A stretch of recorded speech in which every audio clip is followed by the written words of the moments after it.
Hello and welcome. स्वागत है आपका आपके YouTube channel Uttarakhand all in one classes में। तो गाइस देखिए, क्रिया विशेषण और वाच्य का टॉपिक हमारा क्लियर हो चुका था। ठीक है, अगर आपने वीडियो नहीं देखी है तो आप उसको जरूर देखिए, क्योंकि आज का जो क्वेश्चन है तभी आप उनको सही कर पाओगे दोस्तों। ओके, तो देखिए कल आपको वीडियो नहीं मिला था, इसके लिए बहुत माफ़ी चाहता हूँ। देखिए, आप वीडियो का इंतज़ार लाइव सेशन में मत कीजिए। अगर आप कुछ काम कर रहे हो या स्टडी कर रहे हो तो देखिए वीडियो तो अपलोड हो ही जाता है। ठीक है, तो आप उसको चैनल में बाद में भी चेक कर सकते हैं। ओके, तो इसको मैं डेली रखने का प्रयास करता हूँ, लेकिन कुछ कारणवश कभी वीडियो नहीं आ पाती है, तो उसके लिए क्षमा चाहूँगा। वैसे कम्युनिटी टैब में मैं अब कभी वीडियो नहीं होगी या कभी क्लास नहीं होगी तो मैं उसकी जानकारी आपको दे दूंगा। ठीक है दोस्तों, तो चलिए शुरू करते हैं। आज अगर आप उत्तराखंड में किसी भी एग्जाम की तैयारी कर रहे हैं तो चैनल को सब्सक्राइब करना मत भूलेगा। चैनल में अगर पहली बार विजिट कर रहे हैं तो चैनल को सब्सक्राइब करना मत भूलेगा दोस्तों। ओके, तो चलिए शुरू करते हैं। इसके अलावा दोस्तों देखिए, हमारे channel per month two month current affair के जो उत्तराखंड करंट अफेयर के जो क्वेश्चन होते हैं, ठीक है, उनको चैनल पर अपलोड किया जाता है। तो मई महीने का करंट अफेयर मैंने अपलोड कर दिया है और जून महीने का करंट अफेयर आपको कल मिल जाएगा दोस्तों। ठीक है, काफ़ी डिटेल एक्सप्लेनेशन होगा और सभी पॉइंट को डिस्कस करते हुए चलेंगे, तो आप कल करंट अफेयर की वीडियो जरूर देखिएगा दोस्तों। ओके, तो देखिए पहला क्वेश्चन है, वह घर पहुंच गया, इस वाक्य में पहुंच गया निम्नलिखित में से किस क्रिया का उदाहरण है। ठीक है, तो देखिए संयुक्त क्रिया, द्विकर्मक क्रिया और पूर्वकालिक क्रिया मैंने आपको बता दी है। प्रेरणार्थक क्रिया भी मैंने आपको बता चुका हूँ। ठीक है, तो देखिए वह घर पहुंच गया, इस वाक्य में पहुंच गया निम्नलिखित में से किस क्रिया का उदाहरण है।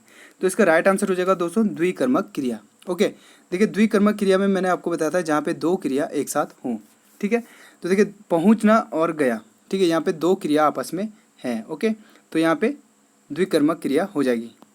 नेक्स्ट है हंसना कैसी क्रिया है। तो देखिए हंसने का प्रभाव जो पड़ता है दोस्तों वो डायरेक्ट कर्ता पे पड़ता है। ठीक है, यहाँ पे कर्म की कोई भी कंडीशन नहीं है, तो दोस्तों ये एक अकर्मक क्रिया हो जाएगी। ओके, अकर्मक क्रिया, सकर्मक क्रिया काफ़ी डिटेल में मैंने आपको बताई है, प्रीवियस वीडियो में आप जरूर देखिएगा, प्लेलिस्ट में आप जरूर विजिट कीजिए।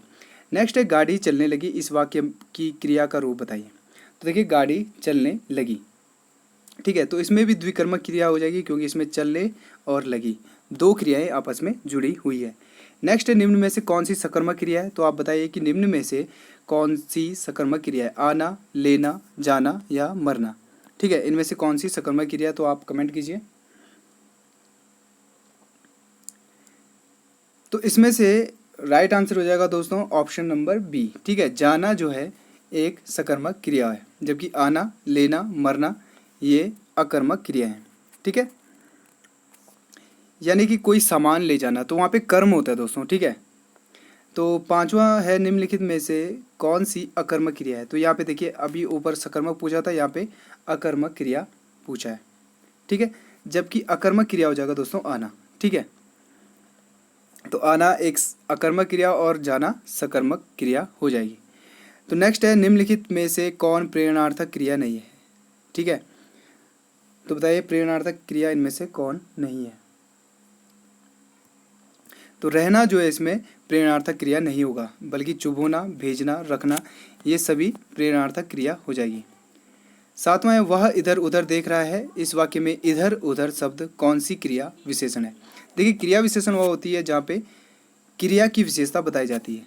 ओके, ऑप्शन है दोस्तों कालवाचक, स्थानवाचक, रीतिवाचक और परिमाणवाचक। तो देखिए इधर उधर से साफ पता चल रहा है या स्थानवाचक क्रिया विशेषण हो जाएगी दोस्तों। ओके, देखिए नेक्स्ट है अर्थ की दृष्टि से क्रिया विशेषण के कितने भेद होते हैं।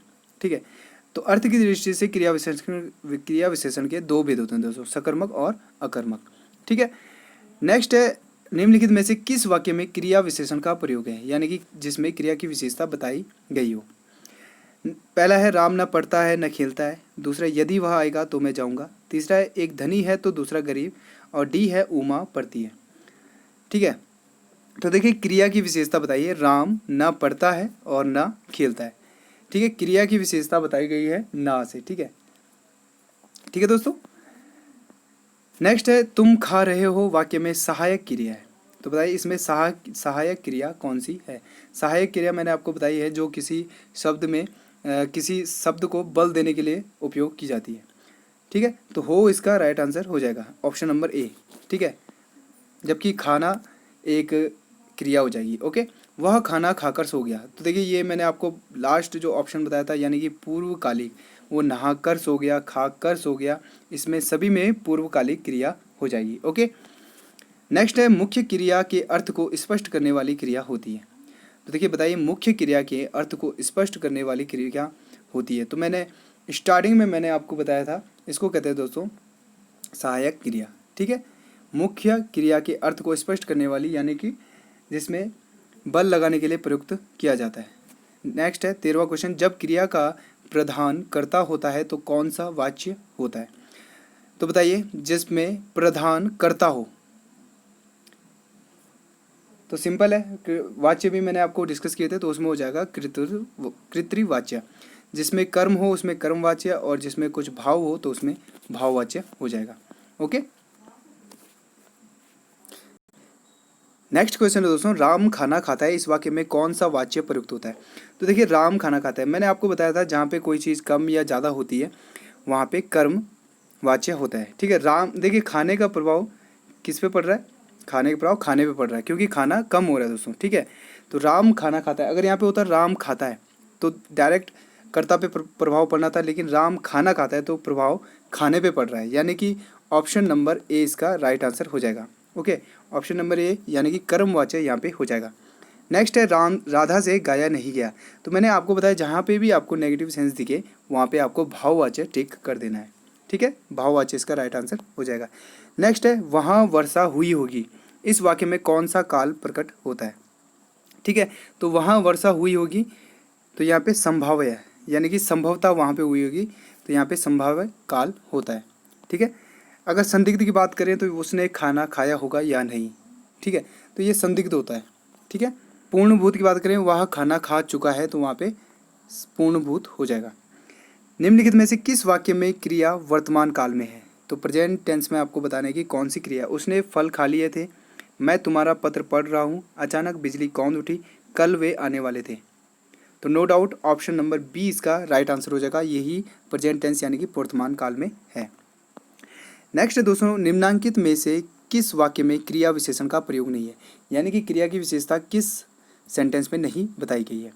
ठीक है, ऑप्शन है दोस्तों, वह कपड़े साफ धोता है, वह धीरे धीरे पड़ता है, आम मीठा है, समोसे ताजे बन रहे हैं। तो देखिए इसका राइट आंसर हो जाएगा दोस्तों ऑप्शन नंबर सी। देखिए आम मीठा है, इसमें विशेषण का प्रयोग हुआ है।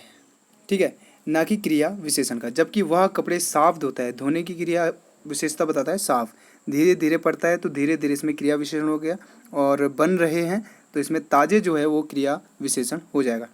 जबकि ऑप्शन नंबर सी में यानी कि आम मीठा है, इसमें कोई भी क्रिया विशेषण नहीं है। नेक्स्ट है जिस शब्द से क्रिया के होने का समय निर्धारित हो उसे कहते हैं। बताइए, तो इसका राइट आंसर हो जाएगा दोस्तों काल। ठीक है, तो कोई भी क्रिया जो किसी समय पर होती है, ठीक है, तो उस समय का निर्धारण काल ही का यानी कि काल से ही किया जाता है। नेक्स्ट, निम्न में से किस वाक्य में क्रिया विशेषण का अशुद्ध प्रयोग हुआ है। देखिए क्रिया विशेषण का प्रयोग तो हुआ है लेकिन अशुद्ध प्रयोग हुआ है, तो आपको बताना है कि किस सेंटेंस में गलती है। वह मन से पढ़ता है, वह चुपचाप से चला गया, तब की बात कुछ और थी, यह पुस्तक उससे कहीं अच्छी है।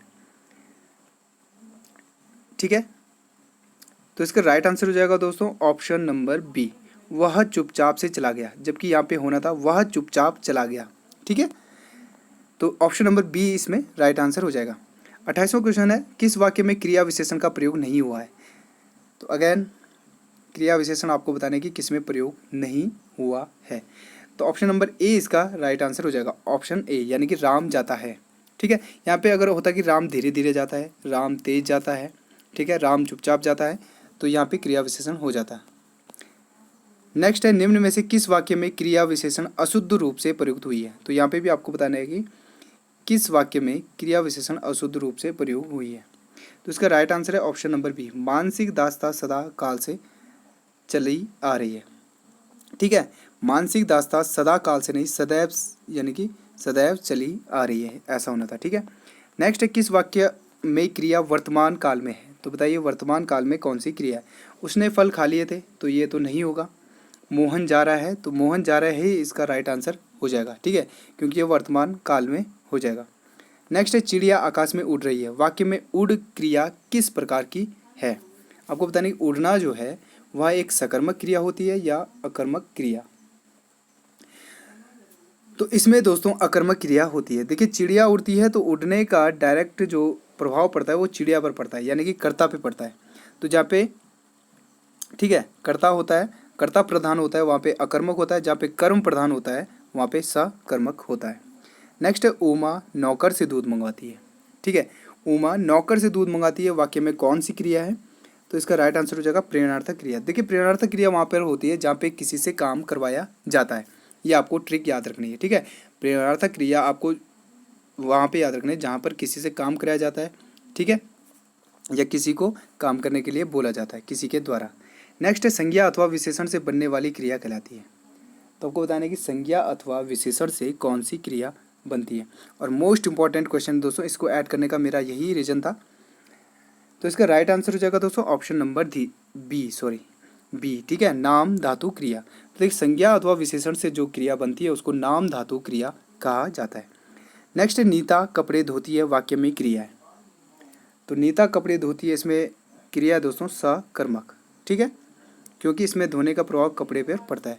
45वां क्वेश्चन है निशांत दौड़ रहा है, वाक्य में क्रिया है। तो देखिए निशांत दौड़ रहा है, इसमें अकर्मक क्रिया हो जाएगी क्योंकि इसमें दौड़ने का प्रभाव निशांत पर पड़ रहा है। तो दोस्तों ये थे मोस्ट इम्पॉर्टेंट आपके क्वेश्चन। आपने कितना स्कोर किया कमेंट बॉक्स में ज़रूर लिखिएगा। और कल आपका जो टॉपिक है वो है दोस्तों संधि। ठीक है, और संधि को काफ़ी डिटेल और ट्रिक के माध्यम से जानेंगे। तो चैनल में बने रहिए, चैनल को सब्सक्राइब करना मत भूलिएगा। कोई डाउट हो तो कमेंट बॉक्स में ज़रूर लिखिएगा दोस्तों। चलिए मिलते हैं कल, तब तक के लिए बाय बाय, टेक केयर।